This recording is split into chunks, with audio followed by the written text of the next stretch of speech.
आप सभी का हमारे YouTube चैनल MK एग्ज़ाम में स्वागत है। और आप सभी को मैं आज जो इम्पोर्टेंस क्वेश्चन है इकोनॉमिक्स सब्जेक्ट का, क्लास 11th इकोनॉमिक्स सब्जेक्ट में जो आप लोगों का इम्पोर्टेंट क्वेश्चन आने वाला है, उसमें से टॉप 10 क्वेश्चन मैंने बताया हूं जो आपके लिए बहुत ही उपयोगी होगा आपका परीक्षा के लिए।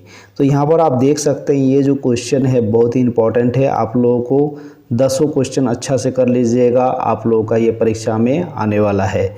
तो यहाँ पर आप देख सकते हैं कि क्या दिया गया है। पहला क्वेश्चन तो ये जो है आपका बैंकिंग क्षेत्र अर्थव्यवस्था के क्षेत्र में सम्मिलित होता है।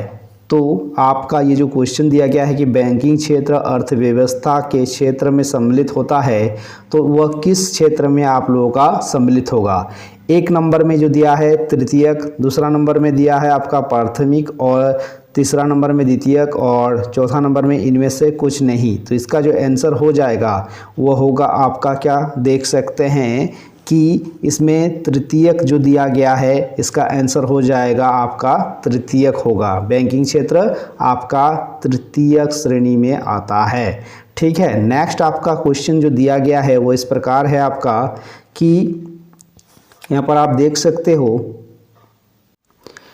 कृषि क्रिया किस क्षेत्र में आता है। तो कृषि क्रिया आपका आता है, उसका ऑप्शन जो दिया गया है 4 गो वो इस प्रकार रहेगा कि द्वितीयक क्षेत्र, दूसरा नंबर में प्राथमिक क्षेत्र, तीसरा नंबर में तृतीयक क्षेत्र, और चौथा नंबर में इसमें से कुछ नहीं। तो इसका जो आंसर हो जाएगा आपका वो होगा आपका क्या, 2 नंबर प्राथमिक जो है आपका क्षेत्र में आता है कृषि क्रिया। क्योंकि हम लोग का जो भारत देश है, हम लोग का कृषि प्रधान देश ही है, इससे हम लोग को ये पता चलता है कि जो कृषि क्रिया होगा वो होगा आपका प्राथमिक क्षेत्र में ही आएगा। नेक्स्ट आपका तीसरा नंबर जो क्वेश्चन दिया गया है वो इस प्रकार है, आप देख सकते हैं कि ब्रिटिश उपनिवेशिक शासन के अंतर्गत समस्त पूर्वी भारत में किस प्रकार की व्यवस्था थी। तो इसमें जो आपका क्वेश्चन में ऑप्शन दिया है वह इस प्रकार है। एक नंबर में महालवारी, ठीक है, दूसरा नंबर है आपका जमींदारी, तीसरा नंबर में आपका है 1 और 2 दोनों, यानी महालवारी और जमींदारी दोनों, और चौथा नंबर में है इनमें कोई नहीं। तो इसका जो आंसर होगा वह हो जाएगा आपका तीसरा नंबर में देख सकते हैं 2 नंबर आंसर होगा जमींदारी। किस समय जमींदारी का था, तो ब्रिटिश सरकार यानी हमारे देश जो गुलाम थे उस समय ब्रिटिश उपनिवेशिक शासन के अंतर्गत समस्त पूर्वी भारत में किस प्रकार का व्यवस्था था। तो आंसर हो जाएगा आपका जमींदारी। ठीक है, जमींदारी, उस समय जमींदारी का जो व्यवस्था थी। नेक्स्ट आप देख सकते हैं 4 नंबर में वो इस प्रकार है कि ब्रिटिश समय के दौरान भारतीय अर्थव्यवस्था थी, किस प्रकार की थी। यहाँ पर आप देख सकते हैं 1 नंबर में जो ऑप्शन दिया है वो पिछड़ी है, दूसरा नंबर में अर्ध सामंती, तीसरा नंबर 1 और 2 दोनों, और चौथा नंबर में जो ऑप्शन दिया है इनमें कोई नहीं। तो इसका जो आंसर हो जाएगा आपका चौथा नंबर का वो हो जाएगा आपका देख सकते हैं 3 नंबर 1 और 2 दोनों। 1 और 2 दोनों इसका मतलब हो गया पिछड़ी और क्या, अर्ध सामंती। यह इस प्रकार की जो है हम लोग का जो भारतीय अर्थव्यवस्था थी, कब, ब्रिटिश समय के दौरान। ठीक है, नेक्स्ट आपका जो क्वेश्चन दिया गया है 5 नंबर में वो इस प्रकार है, देख सकते हैं इनमें से नगद फसल कौन से हैं, नगद फसल किसे कहते हैं। ठीक है, तो यहाँ पर आप देख सकते हैं जो आपका इसमें दिया गया है 1 नंबर में धान है, दूसरा नंबर में गेहूं है, तीसरा नंबर में कपास है, और चौथा नंबर में जो दिया गया है इनमें कोई नहीं। तो इसका जो आंसर होगा वह हो जाएगा आपका क्या, देख सकते हैं धान जो है खाद्य फसल है, गेहूं खाद्य फसल है, लेकिन तीसरा नंबर में जो दिया है कपास आपका खाद्य फसल नहीं है, इसको क्या कहते हैं, नगदी फसल कहते हैं। तो इसका आंसर हो जाएगा आपका 3 नंबर कपास। नगद फसल के रूप में किसे कहा जाता है, वह है आपका कपास। छठा नंबर में आप देख सकते हैं क्वेश्चन जो दिया गया है वह इस प्रकार है आपका कि स्वतंत्रता के पश्चात भारत में किस आर्थिक प्रणाली को अपनाया गया, किस समय, तो स्वतंत्रता के पश्चात यानी स्वतंत्रता मिलने के बाद।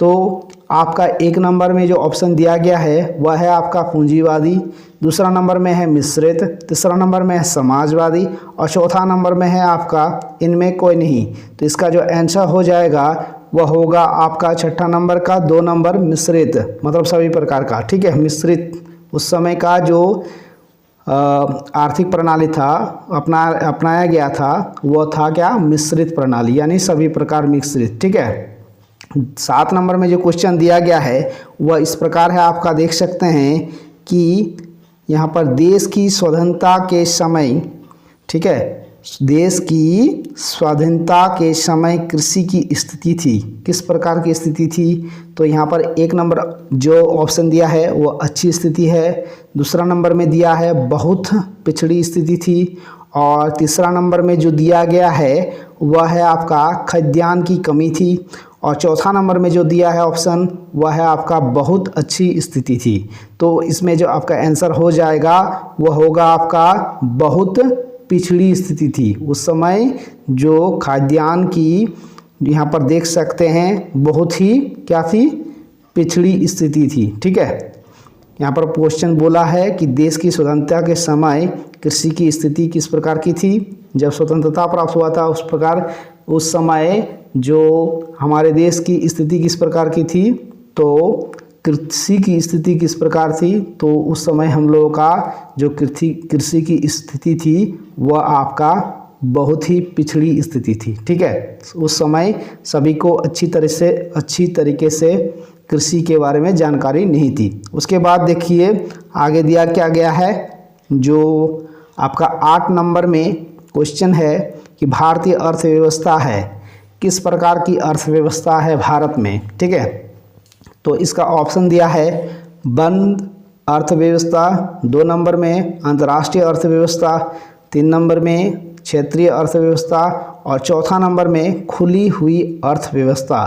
तो इसका जो आंसर होगा भारत में हम लोगों का किस प्रकार की अर्थव्यवस्था है, तो आंसर हो जाएगा खुली हुई अर्थव्यवस्था। 4 नंबर आपका इसमें आंसर हो जाएगा 8 नंबर में। ठीक है, उसके बाद आपका 9 नंबर में जो क्वेश्चन दिया गया है वह इस प्रकार है आपका कि स्वतंत्रता प्राप्ति के समय भारतीय अर्थव्यवस्था की मुख्य विशेषता क्या थी। ठीक है, तो स्वतंत्रता प्राप्त करने के बाद जो भारत की मुख्य अर्थव्यवस्था थी वह इस प्रकार थी, देख सकते हैं यहाँ पर ऑप्शन क्या क्या दिया है, अर्ध सामंती होना, दूसरा नंबर में दिया है गतिहीन होना, उसके बाद तीसरा नंबर में अर्ध विकसित होना और चौथा नंबर में इनमें सभी। तो इसमें आपका जो स्वतंत्रता प्राप्ति के समय भारतीय अर्थव्यवस्था की मुख्य विशेषता थी वह इनमें सभी होगा। आंसर हो जाएगा आपका क्या, अर्ध सामंती होना, गतिहीन होना और अर्ध विकसित होना, ये सभी होगा इसका आंसर। समझ गए, तो 4 नंबर आप इसमें इनमें सभी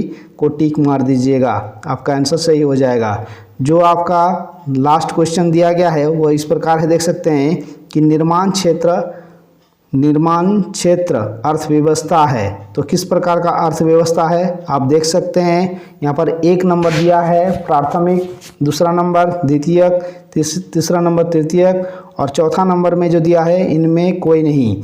तो आप देख सकते हैं निर्माण क्षेत्र किस में आता है, तो कोई भी चीज़ निर्माण होता है उसे द्वितीयक क्षेत्र में रखा जाता है। तो इसका आंसर हो जाएगा आपका द्वितीयक, 2 नंबर आपका आंसर हो जाएगा 10 का। तो इस प्रकार मैंने टॉप 10 क्वेश्चन आप लोगों को बताएं, ये बहुत ही इंपॉर्टेंट है आप लोगों के लिए परीक्षा की दृष्टि से। तो अगर आप लोगों को अच्छा लगा है वीडियो तो चैनल को सब्सक्राइब कर दीजिएगा। आप लोगों को सभी सब्जेक्ट का क्वेश्चन मेन इंपॉर्टेंट क्वेश्चन सब मिलेगा, तो आप लोग मेरे चैनल पर बने रहिएगा। तो चलिए नेक्स्ट वीडियो में फिर मिलते हैं। थैंक यू, धन्यवाद।